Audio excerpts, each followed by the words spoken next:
Olá, queridos alunos, tudo bem?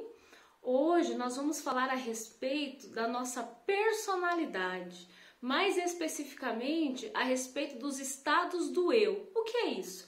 De que maneira eu me coloco nas minhas relações sociais, das minhas relações pessoais de trabalho, das minhas relações com os meus amigos, com a minha família, de que maneira o meu eu se comporta na minha relação com o outro.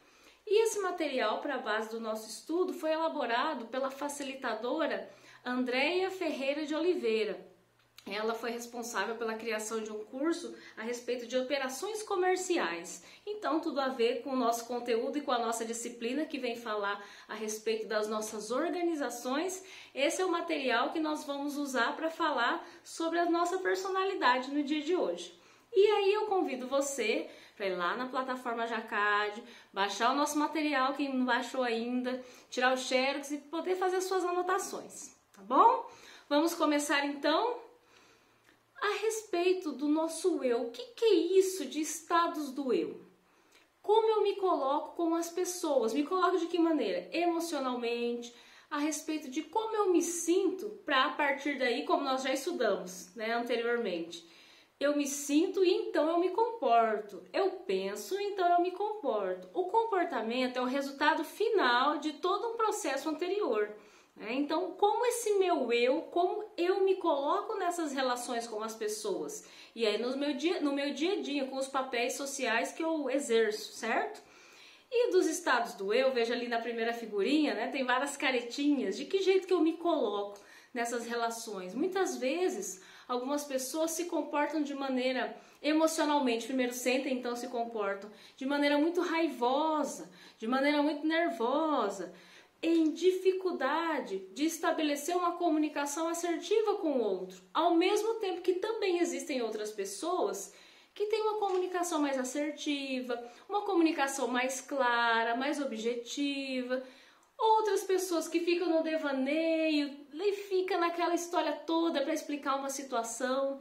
Cada um se comporta de uma maneira de acordo com aquilo que vivenciou. E também fruto de treinamento, que nós já falamos também em outro momento sobre como treinamos as pessoas, como treinar comportamentos esperados, né? Então, nós temos alguns estados do eu. O primeiro, veja lá no seu slide, é o eu paz. Vou falar de cada um, vou citar cada um e no final a gente vai comentar a respeito deles, certo? O próximo é o eu adulto. O outro é o eu criança. O que é isso? Vamos começar então pelo eu paz. Paz de pai e mãe ou de figura que represente. Lembra lá que nós falamos aqui em psicologia que o pai não é o homem, a mãe não é a mulher, é aquela, etc, né? Pai é aquela pessoa que representa a figura de pai. Mãe é aquela figura que representa a pessoa da mãe, certo? E nesse estado do eu paz, o que é isso? É o reflexo de tudo aquilo que nós aprendemos com essa nossa família. Então, essas pessoas que foram referência na nossa vida, os nossos pais, os avós, as crianças, por exemplo, que cresceram em instituições, né, que cresceram em abrigo, tem ali a sua figura de proteção, a sua figura de pai ou de mãe. Então, de que maneira essas figuras significativas na história da vida dessa pessoa, de que maneira que ela aprendeu com esse eu paz? Então, por exemplo, vamos imaginar que os meus valores familiares me ensinaram a não roubar. Então, quando eu vejo uma situação onde eu poderia me aproveitar, seja um roubo de alguma questão financeira, o me apoderar de algum objeto que não é meu, no meu eu paz, meu estado de eu. O paz é aquele que me ensinou, aquelas figuras que me ensinaram que eu posso me apoderar daquilo que não é meu. E tudo bem, porque eu aprendi com eles. Ou não, eu não posso me apoderar daquilo que não é meu. Eu não posso tirar vantagem daquela situação, porque não foi isso que eu aprendi com a minha família. Então, o eu paz é o conjunto de valores que nós adquirimos das pessoas que cuidaram de nós de alguma maneira.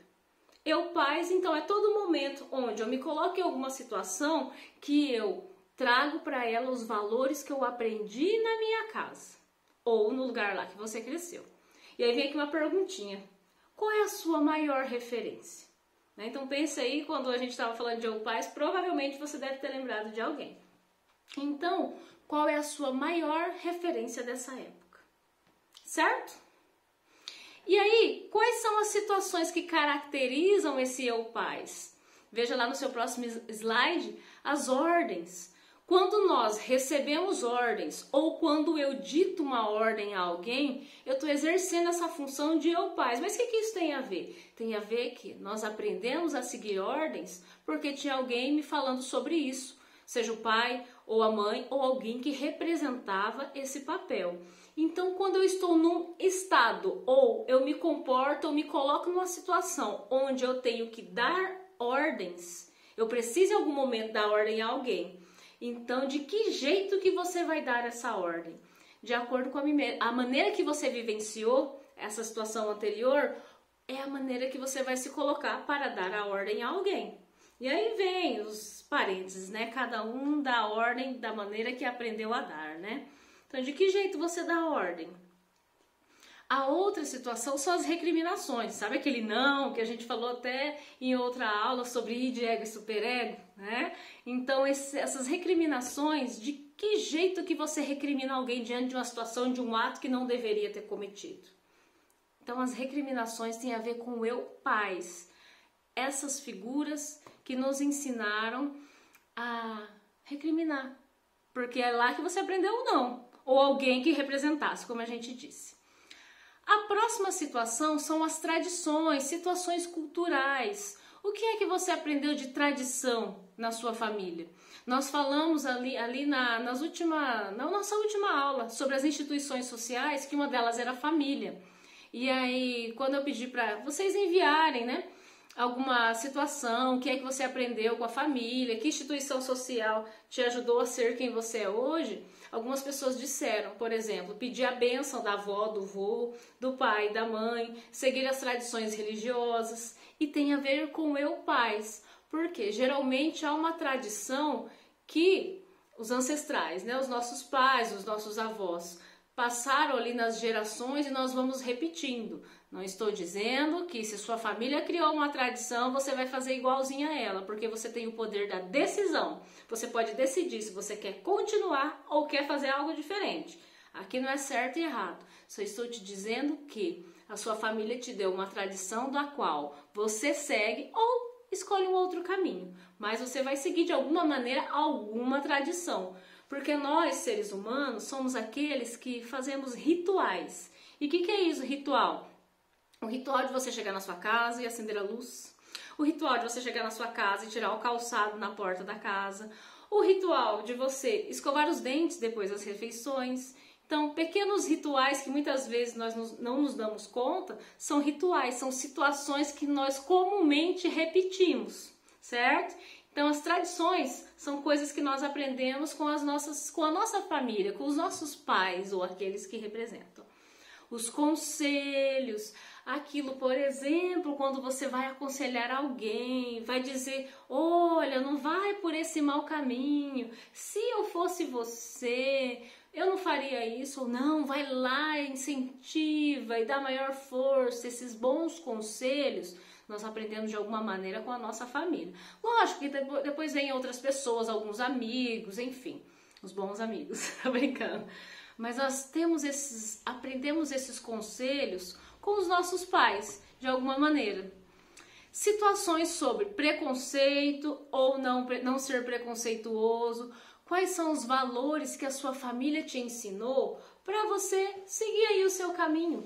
Escolher as coisas que você gostaria de crer ou de fazer. Então tem até aqui nesse próximo slide, a primeira impressão é a que fica. É mesmo, né? Por exemplo, vou contar aqui uma coisinha para vocês. Quando eu era jovem e eu sempre me interessei por tatuagens, a minha família condenava isso. Dizer que tatuagem é coisa de gente que não presta, que tatuagem não é símbolo de ser uma boa moça. Gente, eu tenho 5 tatuagens, tá? Então, se é ser boa moça ou não sei o que isso representa. Então, que impressão é essa? Que símbolo é esse? Porque tem questões religiosas, né? Que quem tem tatuagem não é a favor de Deus, segue rituais de outras religiões, que não está seguindo tradição da família porque a família anterior não tinha nenhuma tatuagem. Então são tradições, são valores culturais e valores éticos, né? Então, que impressão é essa que fica? Que valores é esse que a família te coloca? E alguns, como eu disse, você pode seguir ou você pode dizer o seguinte, eu vou para outro caminho e tudo bem. Então, são valores que nós aprendemos com a nossa família, que é o nosso eu pais, trazemos lá da nossa família. Então, o Minicurso, ele diz ainda pra gente assim, que nas expressões do eu pais constam sempre, nunca, devia, não pode. O que é isso? Olha, você sempre deve ser uma boa pessoa, ou você nunca deve pegar aquilo que não é seu, ou você deveria fazer isso. Não, não pode. Então nós aprendemos essas expressões na nossa família, na nossa casa, naqueles que representam essas figuras. Certo? Indo então para o próximo eu. O próximo eu é o eu adulto, aquele eu das responsabilidades, dar conta da própria vida, não precisar sempre recorrer ao papai e à mamãe para ajudar. Não quer dizer que não deve, só estou dizendo que a vida adulta exige que você faça as suas coisas por conta própria. Pode ter um auxílio, mas é você quem decide. Então são os comportamentos que diz aqui os mais sensatos, quando nós escolhemos qual deve ser a maneira de agir. Por exemplo, você está lá cansado daquele dia de trabalho, numa sexta-feira. Estou dizendo sobre isso porque, infelizmente, é uma cultura que nós temos por aqui, que todo mundo espera sexta-feira, né? Pra quê, né? Tem que trabalhar. Se você está num trabalho que você gosta, pra que ficar esperando sexta-feira? A gente fica esperando sexta-feira para acabar aquilo que a gente não gosta, né? Mas, voltando, infelizmente, essa tradição e cultura da sexta-feira, chega lá sexta-feira e a pessoa tá lá querendo ir embora logo do trabalho. Lembre-se lá, é o querer, eu quero ir embora logo. Por mim, eu fechava esse computador e ia para minha casa. Mas o seu eu adulto diz, não, eu tenho que cumprir a minha carga horária porque eu preciso desse trabalho. Porque tem pessoas que precisam da minha mão de obra, porque eu preciso cumprir essa carga horária, porque caso eu não faça, eu vou ter as consequências depois. Então, lembre-se lá que o eu adulto é aquele que te traz um senso de responsabilidade. É quando você pensa ou quando você analisa de alguma maneira muito mais responsável os seus atos, as suas vontades. Então, de que jeito que esse eu adulto age? Com uma realidade coerente, uma coleta de dados mais objetiva, com organização, com ordem, mais adaptado à realidade, aquilo que eu gostaria, mas eu não posso, então eu devo fazer isso. Então, essa análise é estar centrado na realidade, o famoso pé no chão. Eu gostaria de fazer isso, mas agora não dá, então o que é que eu posso fazer nesse momento para depois fazer aquilo que eu gostaria? Não estou dizendo que a vida adulta, a gente não pode fazer aquilo que não gosta. Ser adulto é muito bom. Mas nós precisamos colocar o pé na realidade e decidir entre, olha, eu quero muito isso agora, mas infelizmente eu ainda não posso. Então, quando eu puder, eu vou lá e coloco o meu querer. Então, é muito bacana ser adulto. E tem agora o eu criança. O que é esse eu criança? É aquele que quer e quer, não interessa se pode, não interessa se não pode. O eu criança é aquele que tem somente as suas vontades, não pondera a realidade, tem dificuldade em saber ou em se colocar. Na verdade, não em saber, em se colocar o que deve fazer e o que não deve fazer. O que é que eu posso, o que é que eu não posso. Então, esse eu criança, ele quer ir pronto, não interessa se a carga horária de trabalho dele hoje é de 8 horas. É aquele típico colega de trabalho, parênteses, quando não é você. É aquele típico colega de trabalho que fica fazendo birra, que não quer ir pronto, que não quer fazer a tarefa pronto, que fica resmungando e que fica pisoteando. É somente o querer dele que prevalece. Então, quando nós observamos uma pessoa com esses tipos de comportamento, onde é somente o querer dele, é uma pessoa que está agindo com o eu criança. agindo da maneira do eu criança.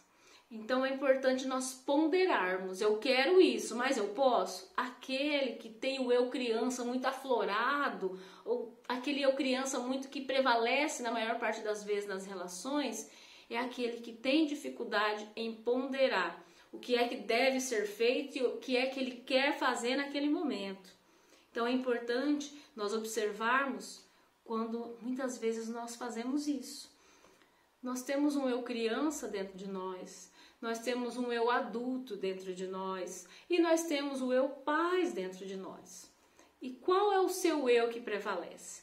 Então eu gostaria que, se você puder, lembrando lá que é importante a sua participação na nossa aula, envie no meu WhatsApp para eu saber se você está conseguindo acompanhar alguma situação sua de trabalho ou no dia a dia, na sua casa, com a sua família, algum relacionamento, mas se você puder enviar para mim uma situação onde você conseguiu, a partir da aula que você teve agora, onde você conseguiu observar que foi utilizado o eu paz, ou que foi utilizado o eu adulto, ou que foi utilizado o eu criança.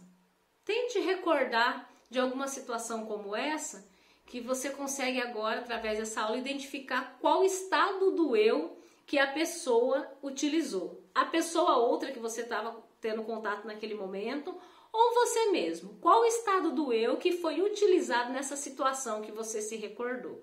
Por quê? Veja lá no nosso próximo slide, qual é o episódio da sua infância que te faz sorrir? O que é que você lembra? Então lembre aí dentro da sua mente, do seu coração, quais são as situações que te deixam feliz, como esse bebezinho que você viu agora há pouco, sorrindo, tranquilo.